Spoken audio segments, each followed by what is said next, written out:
হ্যাঁ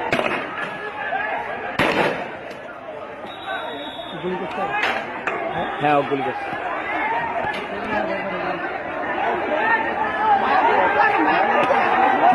ভাইয়ের হয় নাই, আমার ভাইয়ের এত মেধা ভাই, আমার ভাই খাইবে বৃত্তি পাচ্ছে, আমার ভাই এইটে পাচ্ছে, আমার ভাই মেট্রিকে পাচ্ছে, ইন্টারে রংপুর কলেজত ভাই সরকারি কলেজত স্কলারশিপ পাতে ভাই, বাপে আমার খুশিতে কান দিতে ভাই, আই রে স্কলারশিপ পাতে ভাই, আমরা মূর্খ মানুষ জানি না এত মেধাবী ছাত্র ভাই, কি জন্য সরকারে মারার অনুমতি দিল ভাই, কি জন্য?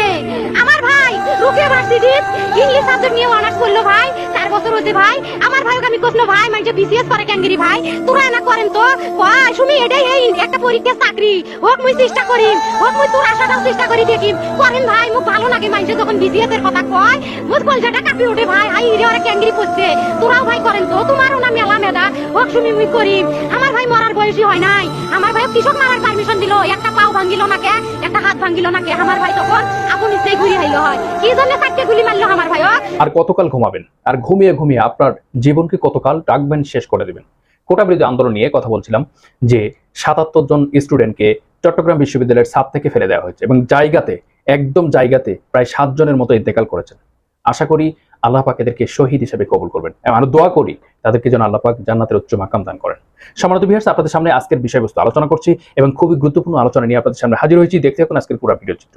আপনারা দেখেছেন বাংলাদেশের প্রধানমন্ত্রী, মানুষের নেতা, এই বাংলাদেশের ভূখণ্ডের প্রাইম মিনিস্টার, তিনি নির্বাচনের ইশতেহারে কি কথা বলেছিলেন, বর্তমান কি কথা বলছেন, কি কার্যক্রম করছেন। সারা দেশটা একটি ভূগর্ভের মতো পরিচালিত হচ্ছে, যেটার অবস্থান, প্রেক্ষাপট, যেটা আলোচনা করতে গেলে এই দেশের নাগরিকত্ব ক্যান্সেল হয়ে যাবে।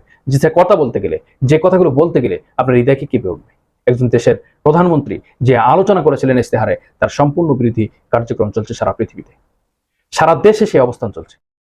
আসসালামু আলাইকুম ওয়া রাহমাতুল্লাহ। সম্মানিত ভিউয়ার্স, কোটা বিরোধী আন্দোলন নিয়ে আজকে আপনাদের সামনে গুরুত্বপূর্ণ কিছু ভিডিও নিয়ে আসছি। আপনারা ভিডিও শুরুতে দেখেছেন একটি বিলাপ, একজন বোন তার ভাইকে নিয়ে কত ক্রন্দন, কত ভালোবাসা, কত হৃদয় নিংড়ানো আবেগ অনুভূতি পেশ করেছেন।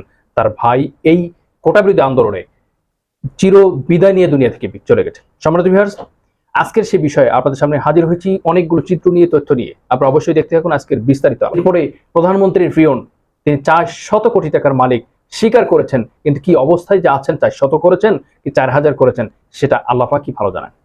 দেশের টাকা লুট হচ্ছে, দেশকে ভালোবাসছে বলছে মুখে, কিন্তু দেশের সর্বশান্ত করে বিদেশে পাড়ি জমাচ্ছেন বাংলাদেশের এই ক্ষমতাসীন এবং প্রশাসনিক ভাইরা। কিন্তু কেন? কোটা বিরোধী আন্দোলন নিয়ে আপনাদের সামনে যে কথাগুলো বলতে এসেছি, যে চিত্রগুলো আপনাদেরকে তুলে ধরতে এসেছি, যে বিষয়গুলো আপনাদেরকে দেখাতে এসেছি, যে যুক্তিগুলো আপনাদেরকে দেখাতে এসেছি, সেগুলো আপনি খণ্ডিত করতে পারবেন, খণ্ডাতে পারবেন, সেগুলোকে আপনি কি বানচাল করতে পারবেন? কখনোই নয়।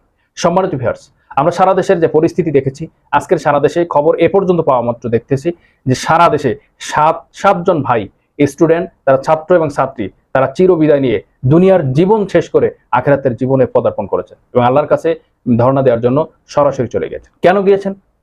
পুলিশের গুলিতে, বিজিবির গুলিতে বা আওয়ামী লীগ এবং ছাত্রলীগ সন্ত্রাসীদের হামলায় তারা নিহত হয়েছে। ইতিমধ্যে আমরা যখন ভিডিও করতেছি তখন জানতে পেরেছি যে বাংলাদেশের একটি বিশ্ববিদ্যালয়ের ছাদ থেকে 77 জন ছাত্রছাত্রীকে ফেলে দেওয়া হয়েছে, জায়গায় 7 জন মারা গিয়েছে। কি নির্মম পরিহাস, কি নির্মম ইতিহাস, কি নির্মম পরিবেশ তৈরি হয়েছে।